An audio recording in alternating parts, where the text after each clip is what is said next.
Dan, I think first things first, just seen you over in the stands with your mum and dad, with Jacob's mum and dad, your great mate. It's your first ever England tour. Just how special a time has this been?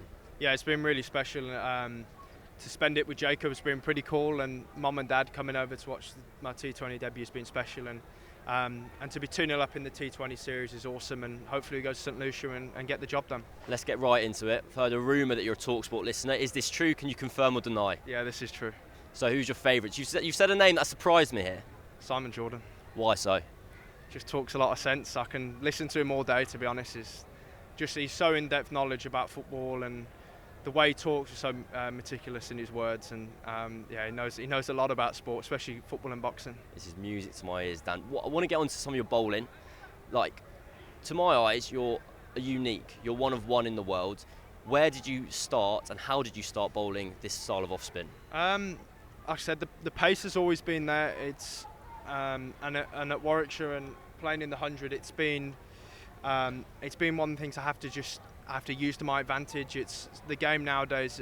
Right-handers, off-spinners bowling to right-handers doesn't really happen that often, and it's one thing I thought which I didn't really agree with, and it was just trying to bowl more and more overs, try and keep yourself in the game as much as you can, and you have to be a little bit different, and that's probably one thing I am quite different as a bowler, and just trying to use it to my advantage as much as I possibly can. And I mean this in the nicest possible way, but like, what are you trying to do? Because normally you see spinners trying to like get flying up and down. It looks like you're kind of really putting as much pace on the ball as possible, going for these Yorkers.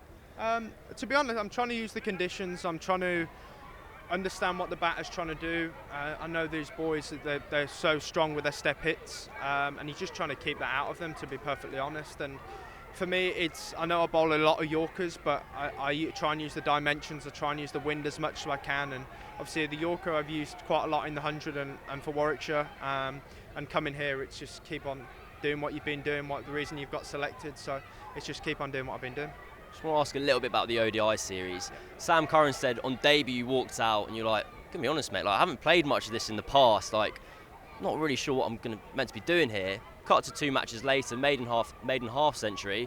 How rewarding was that? How pleasing was that? Is that true from Sam? Was he dobbed you in it there? No, there's a bit of truth in that from Sam. I remember going out to bat and it's like, what do you actually reckon we need to do here? Because probably both of us really not played that much 50 over cricket, especially in the last couple of years. And for me, as a batsman, you just have to learn on your feet. And those first two games, watching how Livy and Sam went about it and how we spoke after the first ODI, it stands you in good stead, and you have to learn. It's one of those things. It's for us, it's quite new to a lot of people up there, and just trying to learn off the best of those players and just trying to bring it into your own game.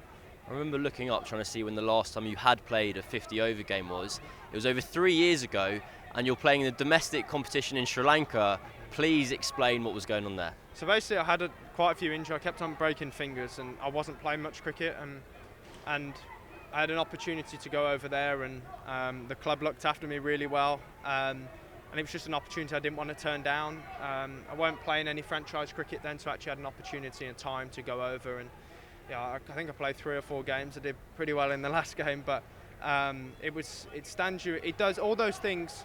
I know it's a long time ago, but it still stands you in good stead, playing in different conditions and understanding how 50 over cricket works. So who makes that phone call? Is it someone at Warwickshire with a connection in Sri Lanka? Where were you living when you were in Gould, Colombo? What's the get-up? Because you'd have been really young doing that. Yeah, I'd have been 19, 20, I think. I was there for 4 or 5 weeks. It rained for 4 or 5. I reckon I played 4 games in 5 weeks. But it was just one of the academy coaches at Warwickshire. I asked, he was a Sri Lankan bloke, and I just went, mate, I want to go and play. Where do you recommend? And he goes, I can sort this out. Said it to the director of cricket at Warwickshire, and he went, absolutely, go and do it. And it was, it stood me in good stead. Like I said, those experiences you try and bring into your own game later on. You obviously scored your maiden half century in the ODI format a couple of matches ago. Got your first international wicket tonight.